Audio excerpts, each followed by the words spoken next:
I'm an animator living and working in London. This is my studio.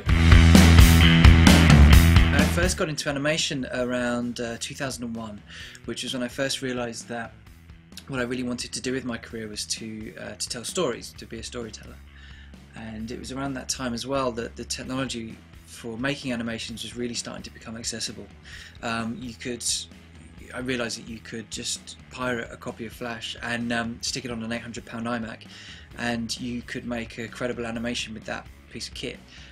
Also during that time I did a university exchange to Brussels, where I had an illustration tutor who didn't speak much English, and his French was pretty bad as well, and I didn't speak any Flemish. And I misunderstood one of his requests. He told the class to design a poster for the Olympic Games, and I misunderstood this as write and assemble a children's book. So I wrote a book called The King Who Loved Apple Pies, which is basically a direct rip-off really of The Selfish Giant by Oscar Wilde.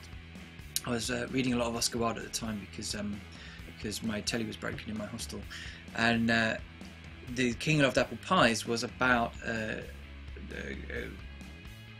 a king who loved apple pies so much that at first he made them freely available to his subjects, and then he forced it on his subjects, so everybody had to eat apple pies, and it was the only thing you were allowed to consume. The thing that came out of it was that every tutor that looked at it remarked that it looked very much like a storyboard. It wasn't a very good book, it didn't make sense as a series of discrete illustrations, but it did appear like a description of a sequence of shots, and that really got me thinking for the first time about whether or not animation is a viable thing for me. In terms of why I do this, why I make art, I've been thinking a lot about this, and I really don't think my motivation is at all complicated or sophisticated or noble in any sense. In fact, there's a guy in the States called Tony who's a sort of motivational life coach sort of fella, and by all accounts he's a bit of a dickhead, but he said something really interesting, which was that human beings don't look for happiness so much as we look for significance. And I think that makes a lot of sense, and if you hold that idea up to a lot of human behaviour, it really explains a lot, not least art. And I think the reason is that one of the things that art does really, really well is that it can encapsulate spectacularally the values of a large group of people, and if you can do that successfully, then that group of people will reward you with loyalty and accolades, and they'll say nice things to you and about you, and it's a really, really powerful feeling. What I'm working on at the moment is promoting my latest music video, which is for a track called DNA UXB on an EP called We Go Dream Team by a composer named Game Show Outpatient.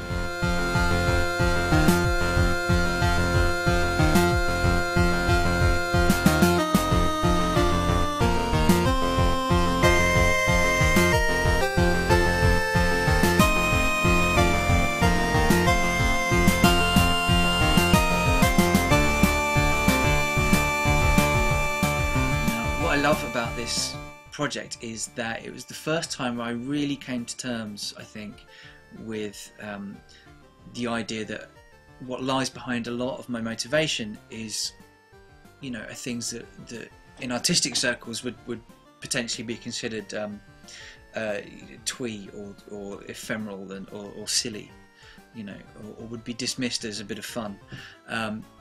In this case, it's things like, the language and vocabulary of old anime shows and things like that. So from this kind of miasma of weird 80s children's things comes DNA UXB, which is the tale of a femto panda, which is to say a panda with the sorts of reflexes necessary to pilot a spaceship at sort of hyperspace speeds. And it's the story of his attempt to escape the destruction of his ship and of his planet.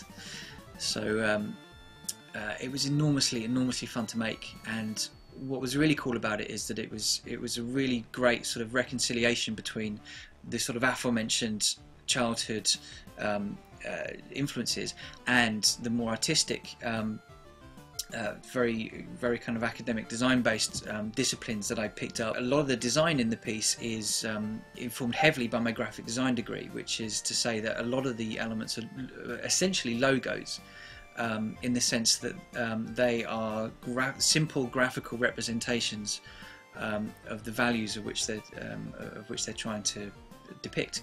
For example, the enemy craft that are chasing David Zenon, who's our femto panda protagonist, the baddies that are chasing him, their craft are literally just a cube with spikes coming out of them. So a cube is to communicate utilitarianism, because they're piloted by robots, which are fairly utilitarian objects, I think. And the spikes are to sort of augment that utilitarianism with aggression, and also to give the spaceships a sort of direction to them as well, so that you can sort of imagine them coursing through the air. Also, the logo of the whole project is David Zenon's face, this panda with a helmet. And for me, I'd like to challenge anybody watching this to design a piece of character design that communicates spacefaring panda using fewer lines than I've used.